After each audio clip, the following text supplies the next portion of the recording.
राष्ट्रवादी काँग्रेस पक्ष, शरद पवार गट, शिवसेना, उद्धव ठाकरे पक्ष, अकलूज नगर परिषदेच्या सार्वत्रिक निवडणुकीनिमित्त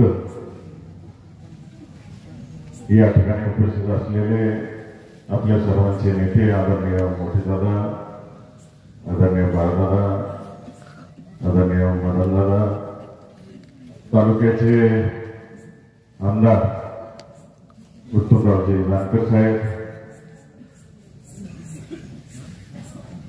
वेळापूर्वरून आलेले आदरणीय सतीश बाबा, व्यासपीठावर उपस्थित असलेले शिवसेनेचे नेते संभाजी शिंदे, माझे मित्र सहकारी, त्याच पद्धतीनं व्यासपीठावर उपस्थित असलेले तालुक्याचे अध्यक्ष मारुतीभाऊ आंबुरे,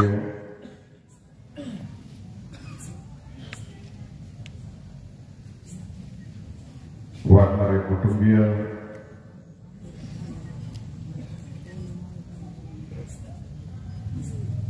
शिवसेनेचे युवा नेते गणेश शिंगडे, या ठिकाणी उपस्थित असलेल्या सगळ्या माता भगिनी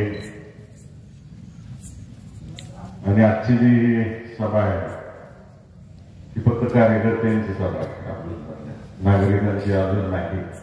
नागरिकांची शेवटच्या दिवशी होईल सांगता सभा आणि ती पण विजय चौकात होईल.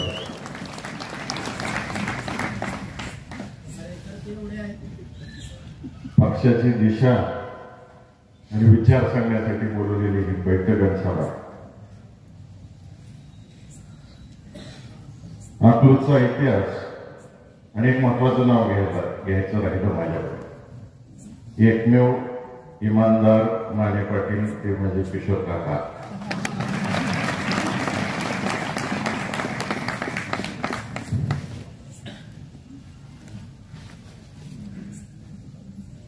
या ठिकाणी मला आवर्जून सांगायचं की अकलूज नगरीचा विकासाचा पाया हा सरकार महर्षी शंकरराव मोहिते पाटील साहेबांनी, आदरणीय कर्मवीर बाबासाहेब माने पाटील साहेबांनी सद्भावने रचला.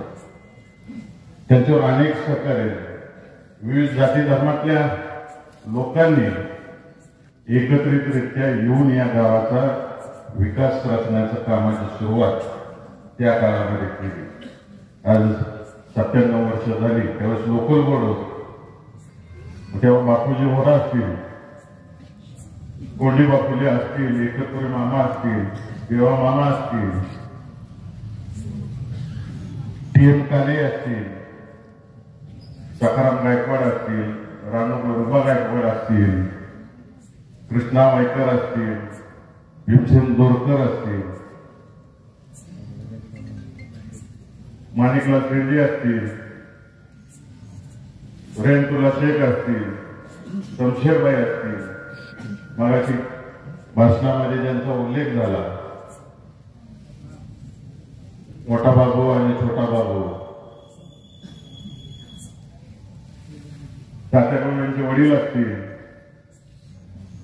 नाना गवळे असतील, वसंत भटकळचे असतील, देवप्पा काळे असतील, भास्कर काळे असतील, भीमा चेअरमन असेल, थोरात मामा असेल, कमरुद्दीन काजी असतील, नारायण देशपांडे असतील, या सगळ्यांनी या तिघांच्या साक्षीनं सुरुवात केली. नंतर मोठेदादांना साथ दिली, नंतर बाळदादांना साथ दिली. अकलूजचा विकास करत असताना कायम नेते मंडळींनी दूरदृष्टी ठेवली आणि जे काही 25 वर्ष पुढे आहे ते आणण्याचा प्रयत्न आपल्या गावामध्ये कायम केला. मगाशी भाषण करताना या ठिकाणी सांगितलं की 1972 साली हे अकलूज वाढणार आहे, व्यापारीकरण होणार आहे कारखान्यामुळे. त्यामुळे गावाला टाउन प्लॅन लागू झाला पाहिजे म्हणून आदरणीय सरकार महर्षींनी, मोठेदादांनी या ठिकाणी टाउन प्लॅन आणला. त्यानंतर आदरणीय बाळदादांनी आपली ऐतिहासिक किल्ल्याची भूमी, याला इतिहास आहे, या लोकांना इतिहास आहे, तो जपला पाहिजे. ज्या ठिकाणी आता गाव हागणदारीला जात होतं त्या किल्ल्याचं सुशोभीकरण केलं आणि त्या ठिकाणी ग्रामपंचायतच्या मालकीचा किल्ला बनवला. आज लाखो पर्यटक या किल्ल्याला भेट द्यायला येतात. एवढ्यावरच बाळदादा थांबले नाही. बाळदादांनी प्रत्येकाचे गुण हेरले होते. तरुणांना काम मिळालं पाहिजे, हाताला रोजगार मिळाला पाहिजे म्हणून ज्या ज्या ठिकाणी शासकीय जागा होत्या, ग्रामपंचायत मालकीच्या जागा होत्या, काही गोष्टी जुन्या मी आवर्जून सांगतो. कारण का अलीकडे इंग्लिश भाषेमध्ये जेन झी म्हणतात, म्हणजे 18 ते 25 वयोगटातली जी मुलं आहेत, शाळेच्या वयाची जी मुलं आहेत, त्यांना हा जुना इतिहास माहित नाही. आमच्या पिढीपर्यंत आम्ही बघितले बदलताना आपण, किंवा त्याच्या मागच्या पिढीनं पूर्ण बघितलेला आहे. आज जर जुनी पाण्याची टाकी आहे महानगरपालिकेची, त्या ठिकाणी सुरुवातीला आदरणीय दादांनी गाळे बांधले. सहकार मशीनचा कर्मवीर बाबासाहेब माने पाटलांचा पुतळा आहे, तिथं गाळे बांधले आणि बहुजन समाजातील मुलांना व्यवसाय करण्याची पहिली संधी कोणी दिली असेल तर ती बाळदादांनी दिली.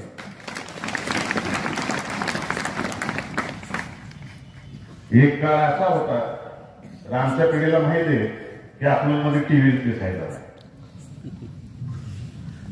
100 फुटी अँटेना उभा करायला नाही तर तेव्हा कुठं मुंग्या त्यातून चित्र शोधून काढायचं आणि टीव्ही बघायची अशी परिस्थिती. आदरणीय दादांनी केंद्रीय मंत्र्यांच्या मागे लागून अकलूजला पहिलं दूरदर्शन केंद्र ग्रामपंचायत लेवलला तालुक्याच्या ठिकाणी असायचं, तर अकलूजला पहिलं दूरदर्शन केंद्र आणलं. प्रत्येक घरात टीव्ही बघायला पाहिजे. जानकर साहेब तुम्हाला आठवत असेल, किशोर काकांना आठवत असेल, किंवा तुमच्या सिनियर पिढीला आठवत असेल, त्या काळी टीव्ही किती महाग होता. भारतात स्मगल होऊन यायचा टीव्ही आणि मग ते आपल्याला घ्यायला लागत. म्हणून सर्वसामान्य माणसाला टीव्ही बघता येत नाही, सर्वसामान्य कुटुंबातल्या माणसाला टीव्ही बघता यावा म्हणून बाळदादांनी प्रत्येक चौकात एक टीव्ही संच ग्रामपंचायतीच्या माध्यमातून ठेवला. अनेक लोकांनी पिढ्याने रामायण महाभारत त्याच्यावर बघितलं का नाही? चौकात गर्दी असायची ती बघायला.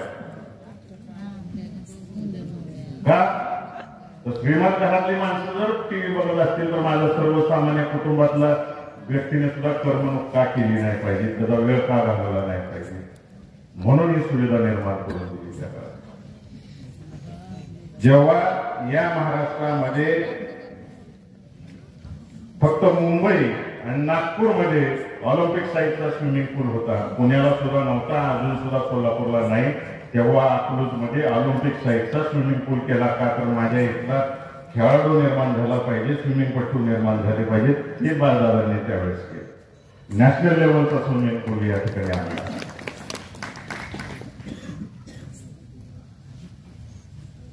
प्रत्येक गोष्ट करताना सर्वसामान्यांचे हित डोळ्यासमोर ठेवून काम केलं.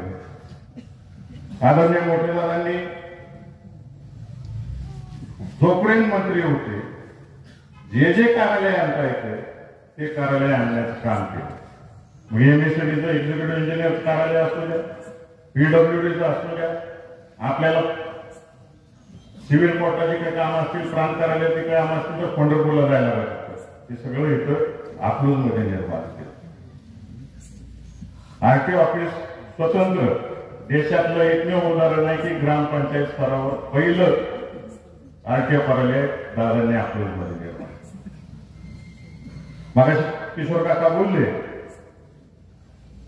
की पालखी मार्गाचं रुंदीकरण कोणी सुरू केलं आहे, तर ते दादांनी केलं.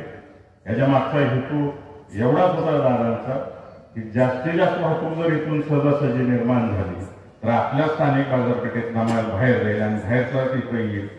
शैक्षणिक दृष्ट्या मुलं जे शिकायला जाते पुण्याला, त्यांना यायला जायला सोपं जाईल. नोकरीनिमित्त जे जातात त्यांना यायला जायला सोपं होईल, वेळ वाचेल, पैसा वाचेल. प्रत्येक कार्यालय इथं का आणलं तर तुमचा पैसा वाचेल. आज विचार करा, प्रांत कार्यालयातली एखादी जर तारीख असती आणि पंढरपूरला ऑफिस असतं तर तुमचा अख्खा 2-2 दिवस वाया गेले असते. तिथं तारखेला जायचं, तारखेवरून माघारी यायचं, अख्खा दिवस घालवायचा. या बारीक सारीक गोष्टीचा विचार केला आणि नुसतं एवढ्यावरच नाही, शासकीय ऑफिसच नाही, आदरणीय मोठेदादांनी कायम दूरदृष्टी ठेवली. मी तर समाजकारणामध्ये, राजकारणामध्ये 1999-98 साली आला. त्याच्या आधी सगळं बाळदादा.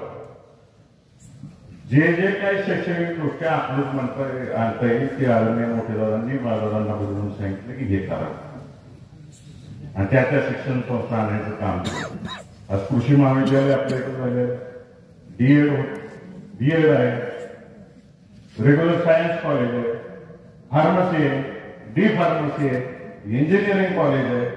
का तर आपल्या भागातल्या मुलांना बाहेर जाता लागू नये. आणि आता अनेक वर्षाची मागणी होती की मेडिकलच्या दृष्टिकोनातून काम चालू झालं पाहिजे. दादांनी बैठक घेतली, गावातले सगळे डॉक्टर बोलवले आणि कुठलं काढलं पाहिजे मेडिकल. सगळ्यांनी सांगितलं नर्सिंग कॉलेज निर्माण करा. मग आपण नर्सिंगचे 3 अभ्यासक्रम सुरू, 4 अभ्यासक्रम सुरू केले. आज हजारो मुलं त्या नर्सिंग कॉलेजमधून बाहेर पडतायत. अभिमानाने सांगावं वाटतं की 100% मुलं ही आज जॉबला आहेत. 3 मुलं तर एक जे भारतातलं एम्स म्हणजे तर संशोधन केलं जातं अशा ठिकाणी 2 मुली नर्स म्हणून गेलेत. एक प्राध्यापक त्या ठिकाणी एम्स कॉलेजला प्राध्यापक म्हणून गेला. पुण्यामुळे शक्य झालं.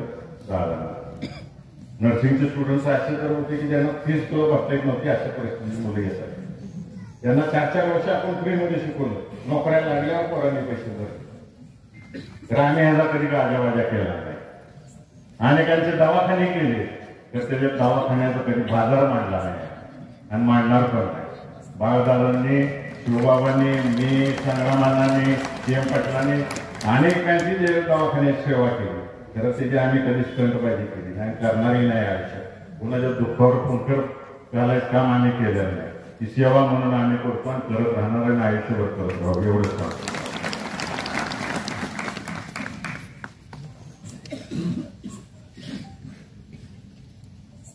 या अकलूजमध्ये जानकर साहेब फक्त एकच सर्जन यायचा आहे. बाकी सगळ्या प्रकारचे सर्जन आहेत. बाहेर पुढे जायला न्यूरो सर्जन फक्त नाही. अनेक डॉक्टर मंडळी आहेत तिथं बसले. कशामुळे आली सगळी डॉक्टर मंडळी अकलूजमध्ये? प्रेम, सहकार्य, सगळ्या गोष्टीचं सहकार्य मिळतंय या ठिकाणी. आज सुरक्षा आहे. जवळजवळ अकलूजमध्ये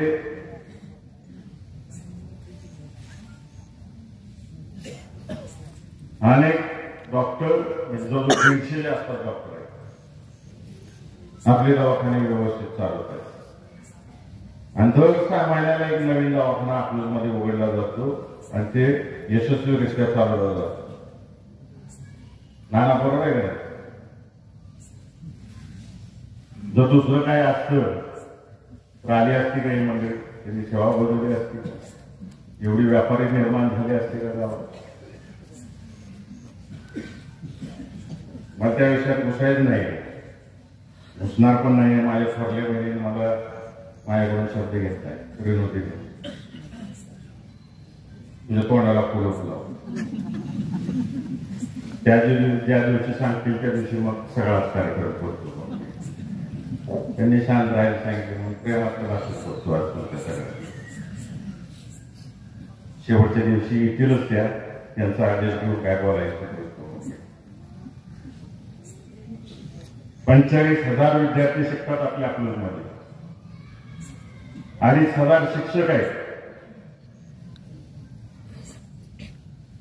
2,500 शिक्षकांचा पगार येतो, त्याची बाजारपेठेत उलाढाल होती.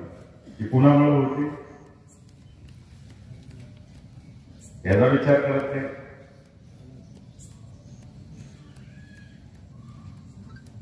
कारखान्याची उलाढाल होती. नुसतं शेतकऱ्यांचं पेमेंट 250 कोटी जाते.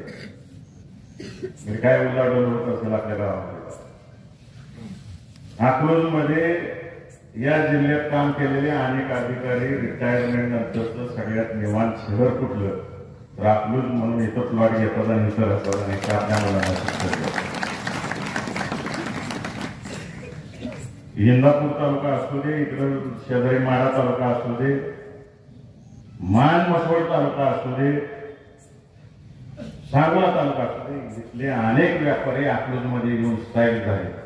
आज सोन्या चांदीची दुकानं सगळ्यात जास्त कुठले मान तालुक्यातली आणि सांगोला तालुक्यातली आणि आटपाडी तालुक्यातली अकलूजमध्ये. जे कोण काय बोलते तसं असतं तर ही मंडळी आली असती काय? एवढी मोठी मोठी दुकानं थाटली असती काय? एक तर पंढरपूरचे मी त्यांच्या दुकानाचं उद्घाटन केलं तर ते इथं पंढरपुरामध्ये नसतात. 30 वर्ष झालं ते नेपाळमध्ये राहते. नेपाळमध्ये सोन्या चांदीचं दुकान आहे. त्यांनी पंढरपूर तालुका सोडून अकलूज निवडलं आणि अकलूजमध्ये दुकान टाकलं. काय टाकलं तर इथं सुरक्षित आहे, हमी संरक्षणाची. इथं काय होणार नाही की नेपाळमध्ये बसलेल्या व्यापाऱ्याला कळतंय आणि इथले लोक काय बोलतात.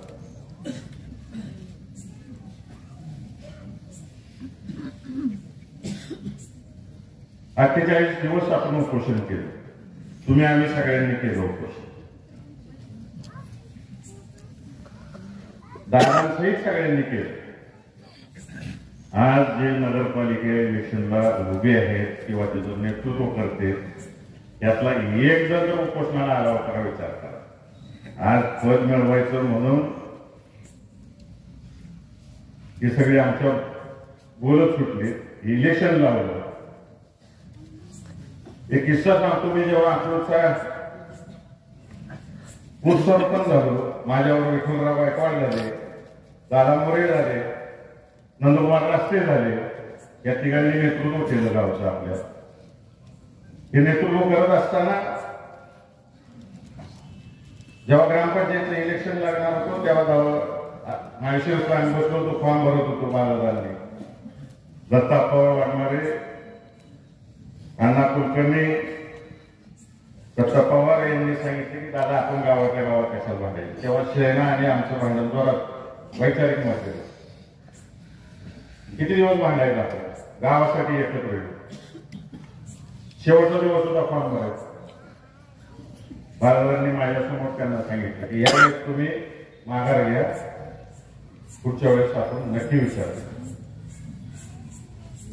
आणि त्या सगळ्यांनी मान दिला. दादांना मान दिल्यानंतर आपण सलग शिवबाबा जोपर्यंत सरपंच होता तोपर्यंत सेनेचे 1-2 ग्रामपंचायत सदस्य केले. ही प्रेम आहे या गावात एकामेकावर असतं. वैचारिक मतभेद किती असू द्या, गावचा विकास झाला पाहिजे. गावच्या विकासाच्या दृष्टिकोनातून सगळ्यांनी काम केलं पाहिजे. आम्ही कधी एकामेकाच्या विरोधात विष कालवलं नाही, कोणत्या खालच्या स्तराला एकामेकावर बोललो नाही, कारभारावर टीका केला. आणि ती संस्कृती अजिबात कोणी घालून दिलेली नाही. मोठे दादांचं तर तुम्हाला सगळ्यांना माहिती आहे.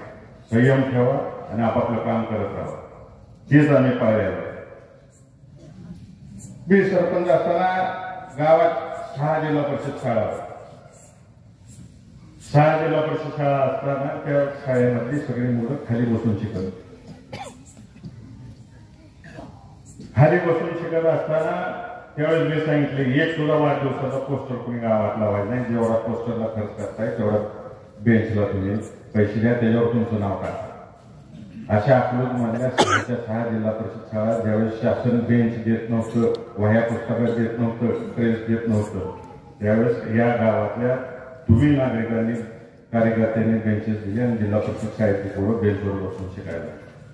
डिजिटल शाळा महाराष्ट्रात कुठं सुरू झाली तर ती पहिली अकलूजमध्ये सुरू झाली, आपल्या कौलारू शाळेमध्ये.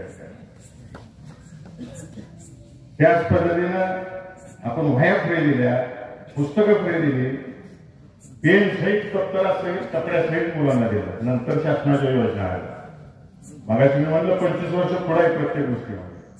राज्यातली पहिली ग्रामपंचायतली कॉम्प्युटराईज झाली. बिलं सगळी कॉम्प्युटरवर निघाली. दादांनी एक पहिला पाडून दिला होता आपल्याला, मोठ्या दादांनी, आणि तो अजूनपर्यंत ठेवलाय आपण काय की आम्ही किंवा ते ग्रामपंचायत बोर्डी किंवा नगरपालिका सदस्य कोण निर्णय घेणार नाही. जे विचारायचं आहे ते जनतेला घेऊन करायचं. आदरणीय दादांनी मी सरपंच झालो त्यावेळेस पहिली बैठक शिवरत्न बंगल्यावरती घेतली. गावातली सगळी लोक आली आणि गावातल्या लोकांना विचारलं काय करायचं, तुम्हाला गावात काय काय असलं पाहिजे. प्रत्येकाने मुद्दे मांडले. कोणी सांगितलं स्वच्छ पाहिजे, सुंदर पाहिजे,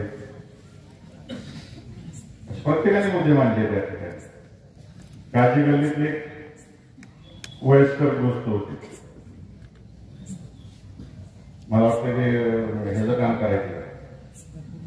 गफूर मिस्त्री गौंडी काम करायचं. तासभर सगळी घमासान चर्चा झालेली, हे पाहिजे तो बगीचा पाहिजे, तिथं रस्ता पाहिजे, एवढा रस्ता झाला पाहिजे, ते झालं पाहिजे. गफूर मिस्त्री उठले आणि म्हणले दादा आम्हाला काही कळत नाही बाबा, ती पॅरिस का फॅरिस काय तसं आपलं झालं पाहिजे. मग अकलूजचा बायपास झाला, गावात टपऱ्या होत्या, त्या टपऱ्या निघाल्या पाहिजेत, गाव घाण दिसते असं म्हणून सगळ्यांनी मानलं. सगळ्या टपरीधारकांना बोलवलं आणि आपण गाडी बांधून देऊ म्हणून सांगितलं. 6 महिन्याच्या गाडी बांधून देऊ म्हणून सांगितलं आणि तुमचं पुनर्वसन करू. हे करत असताना लोकांच्या मागे खंबीरपणे कोण उभं राहिलं? आदरणीय बाळदादांनी त्यावेळेस सगळ्यांना पदपुरवठा केला. गाड्या वगैरे राहिले शिक्षण प्रसारक मंडळाचे, मार्केट कमिटीचे, त्याच पद्धतीनं अकलूज ग्रामपंचायतीची गाड्या वगैरे आहेत. आज ताट मानाने सगळी त्या दुकानात बसतात. 1000-1005 गाडी शिक्षण प्रसारक मंडळ, ग्रामपंचायत, आता नगरपालिका आणि मार्केट कमिटी ही 1000 वेगळी आणि त्यांच्या दुकानात असलेली कामाला वेगळी. एकूण 5000 लोकांना आम्ही रोजगार दिलाय. हा विकास आम्ही केलेला आहे गावाचा.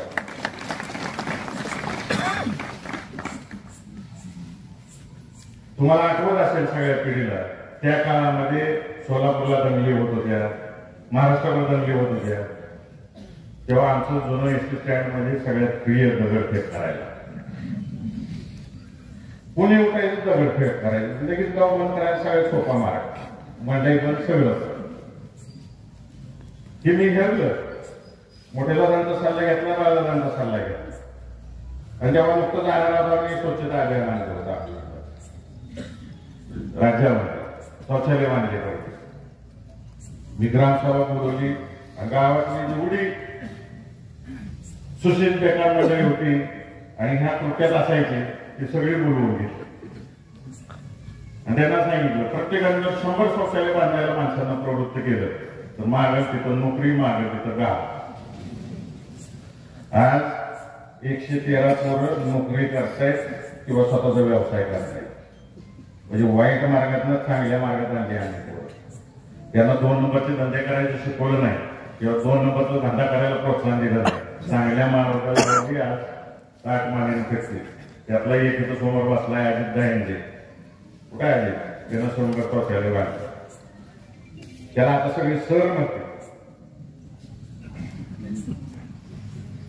हे बदल घडवला उन्हामुळे घडला, आदरणीय मोठे दादांमुळे भागवला. कोविड काळामध्ये उपासमारीची वेळ आली. गावातल्या 23,000 कुटुंबांना अन्नधान्य द्यायचं काम भागवलं. पूर आला दोन्ही वड्यांना. 3 दिवस विस्थापित झाले, बरोबर ना बाबा? 3 दिवस बाबांनी काकींनी जेवण दिलं सगळ्यांना.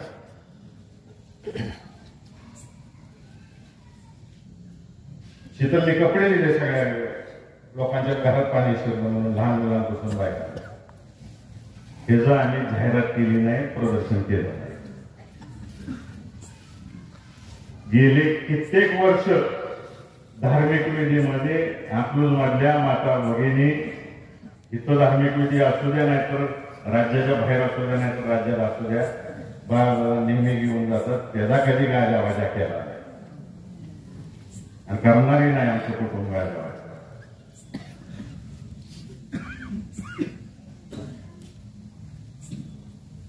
मागाशी जसं मी तुम्हाला सांगितलं सगळ्यांना की दादांनी एक शिकवण घालून दिलेली आहे की जे करायचं ते तुम्हाला विचारून करायचं. त्या विषयावरती छोटी येतो. परंतु अकलूज नगरपालिकेचा राष्ट्रवादी काँग्रेस आणि सेनेचा अजेंडा काय, तुम्हाला काय देणार बाबांनी सांगितलं. परंतु अजून एकदा मी सांगतो, अकलूज मध्ये प्रत्येक झोपडपट्टी मधल्या माणसाला त्याचं हक्काचं चांगलं बांधकामाचं घर देणार आम्ही एका काळात.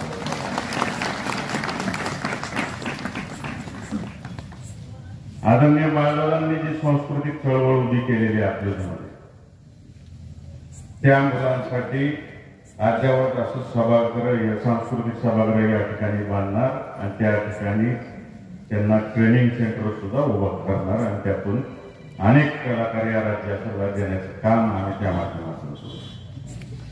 जुनं एसटी स्टँड आहे, आदरणीय रणजितदादांच्या माध्यमातून बीओटी तत्वावर त्या ठिकाणी सुशोभित करून नवीन गाड्या बांधून पिकअप शेड, म्हणजे ज्या गावातल्या गाड्या तिथून जातात त्या आहे अशा ठेवून, तिथलं रिपेअर सेंटर आहे असं ठेवून एक गावाला सुंदर दिसल असं त्या ठिकाणी नवीन स्टँडची निर्मिती करणार. तरुण पुढे अधिकार स्पर्धा परीक्षा मोठ्या प्रमाणावर देते. जुनं वाचनालय आहेच, परंतु अजून एक वाचनालय उभं करणार की ज्यात फक्त UPSC MPSCच्या परीक्षेची पुस्तकं असतील आणि लेक्चरच्या दृष्टिकोनातून जे काही उपलब्ध करून देता येते ते करण्याचं काम नगरपालिकेच्या माध्यमातून आम्ही तुम्हाला. आज सगळीकडे लाईटचे खांब तुम्हाला वर दिसते, त्या सगळे अंडरग्राऊंड मध्ये करून द्यायचं काम आम्ही करू. अकलूजला व्यापाऱ्यांचं शेअर बघा.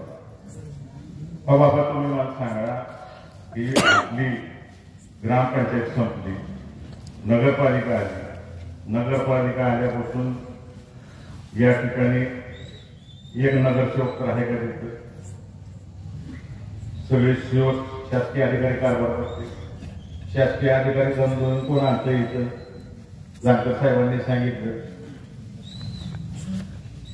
मग आम्ही काम बघत होतो का? गटरी साफ झाल्या पाहिजे, ते झालं पाहिजे, आम्ही बघत होतो, सांगत होतो, परंतु त्या अधिकाऱ्यांवर कोणाच दबाव होता ते आमचं ऐकायचं नाही. ही सगळ्या जनतेनं लक्षात ठेवलं पाहिजे. म्हणून रणजितदादांनी पाण्याची अडचण आहे म्हणून 500 कोटीची योजना आणली. आता सगळ्या नागरिकांना, इतर जमलेल्या कार्यकर्त्यांना आवर्जून सांगायचं आहे, तुम्हाला पटवून सांगायचं आहे सगळ्यांना, येत्या 2 वर्षामध्ये सगळं अंडरग्राऊंड ड्रेनेज होईल.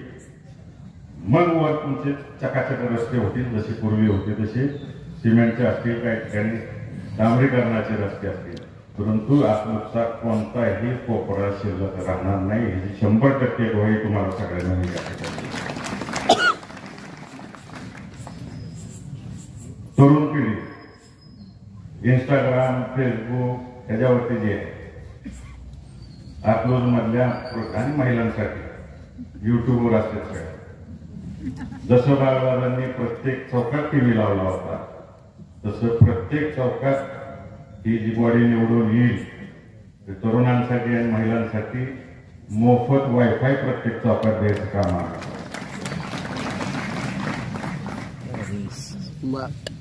गेले 5 वर्ष रणजितदादा पाठपुरावा करतात. मागच्या महिन्यातच त्याची मंजुरी आली. आपला सरकारी दवाखाना कमी पडतोय. दादा मंत्री असताना तो 100 बेडची मंजुरी मिळाली, परंतु जागा यावेळी त्याला वाढ करता येत नव्हती. आता ती जागा हस्तांतराची प्रक्रिया कलेक्टर ऑफिसला चालू आहे, लवकरच होईल. आणि आपल्या क्रीडा पोलीस कॉलनीच्या तिथं समोर अद्यावत असेल आणि सगळ्या उपचाराचं शासकीय 100 बेडचं हॉस्पिटल आपण उभं करणार आहोत. गावामध्ये जास्तीत जास्त जिथं जिथं मागणी अडचणीचं ठिकाण आहे, वैयक्तिक शौचालय बांधता येत नाही, अशा प्रत्येक ठिकाणी शौचालय, सार्वजनिक शौचालय उभे केले जाते. गावातल्या महिलांसाठी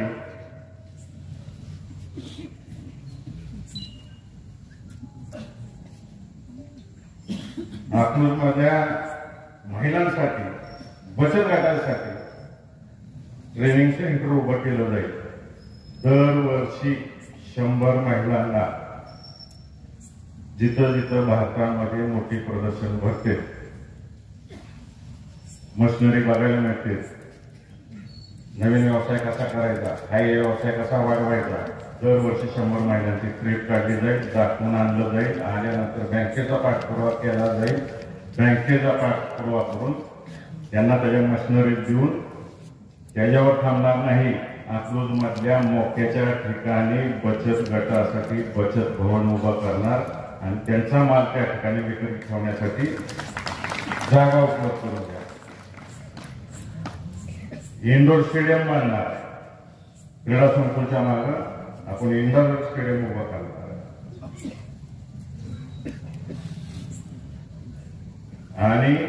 एका मुलीवर जर शस्त्रक्रिया केली कुटुंबाने, त्या कुटुंबातला जन्मलेल्या मुलीला दरवर्षी नगरपालिकेच्या माध्यमातून, दरवर्षी नाही, एकदा ऑपरेशन केल्यानंतर 10,000 त्या मुलीच्या नावे ठेवणार. ती 18 वर्षाची पूर्ण झाल्यावर ते पैसे जे व्याजास येत असणार ते पण नॅशनलाइज बँकेत ठेवणार आणि त्या मुलीच्या नावाने.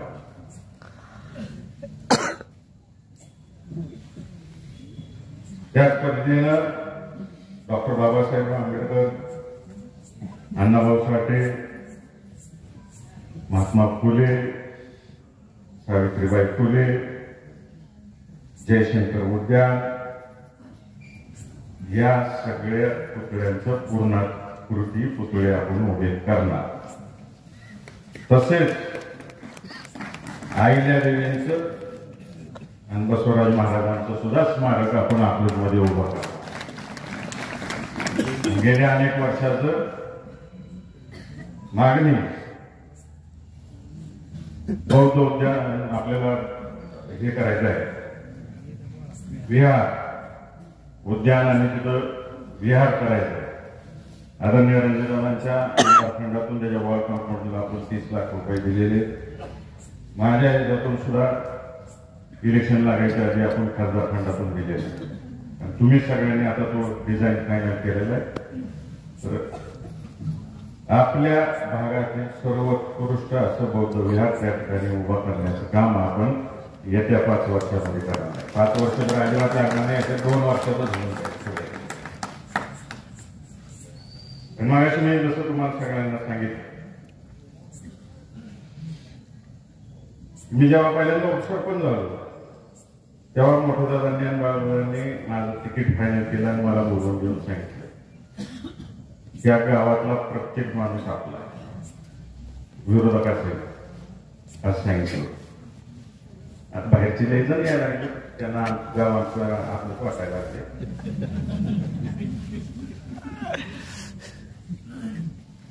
त्यामुळं शिवबाबा, सयाजी, सगळे उमेदवार आणि सगळे नगरसेवक होणार आहे. हे गाव आपलं आहे, हे गावची माती आपली आहे आणि गावातली माणसं सुद्धा आपली आहे. आणि या माणसांसाठी सकर्मशी असतील, बाळासाहेब माने पाटील असतील, त्यानंतर मोठेदादा असतील, बाळदादा असतील, रणजितदादांनी कारभार बघितला, मी बघितला, संग्रामने बघितला. ही आपली माणसं आहेत गावाची. आणि ह्यांच्यासाठी कोणी किती काय बोलत असेल, तुमच्यासाठी कोणतीही टीका सहन करण्याची तयारी आमची आहे. या गावासाठी आम्ही काही सहन करू, परंतु गावावर आलं तर अजिबात सोडणार नाही. याद राखा तुम्हाला. आमच्या गावाची एकात्मता जर तोडण्याचा प्रयत्न तुम्ही केला, आम्ही उतरण्याच्या आधी या गावातली जनताच तुम्हाला दाखवून दिली अकलूज काय आहे, अकलूजचं पॅटर्न काय आहे, अकलूजची चमक काय आहे, अकलूजची धमक काय आहे. ही जनता आज नाही 4 पिढ्या समोरून ठेवलेली आहे. आम्ही बंद दरवाजा कसंही बांधू, चव्हाट्यावर आणणार नाही, परंतु बाहेर येताना आम्ही सगळी एक म्हणून होतो आणि गावच्या इमारतीसाठी कोणत्याही थराला जायची तयारी, काय वाटेल ती बोलायची तयारी.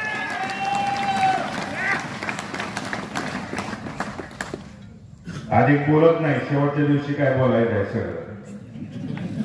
तर मला एक गोष्टीची गंमत वाटते, किशोर काका, आमदार साहेब, 15 दिवस झालं यांचं डबल इंजिन, ट्रिपल इंजिनचं सरकार, वर बी सरकार, राज्यातली सरकार, त्यांना झोपता उठता मी आणि बाजारात दिसतोय, दुसरं काय बोलतच नाही अकलूजमध्ये. अरे गावचा विकास काय करणार आहे, ब्लू प्रिंट काय अकलूजसाठी, तुम्ही या गावाला काय देणार आहे, तुम्ही ह्याच्यावर एक शब्द काढला तरी बाबांनो गेलाय 15 दिवस. जसं ते मोगलांना संताजी रसाजी दिसत होते तसं बाजारात मीच दिसतोय यांना सगळ्यांना. शेवटपर्यंत तेच दिसू दे तुम्हाला. आम्हाला फक्त अकलूजचा विकास दिसतो, आणि त्यासाठी वाटेल ती किंमत मोजायची तयारी मोहिते पाटील आणि के पाटलांची आमची सगळ्यांची तयारी. तुम्ही सगळे पुढं सरका, आम्ही तुमच्या पाठीमागे खंबीरपणाने उभं राहू एवढीच वाई देतो आणि आपल्या सर्वांची रजा घेतो. जय हिंद, जय महाराष्ट्र.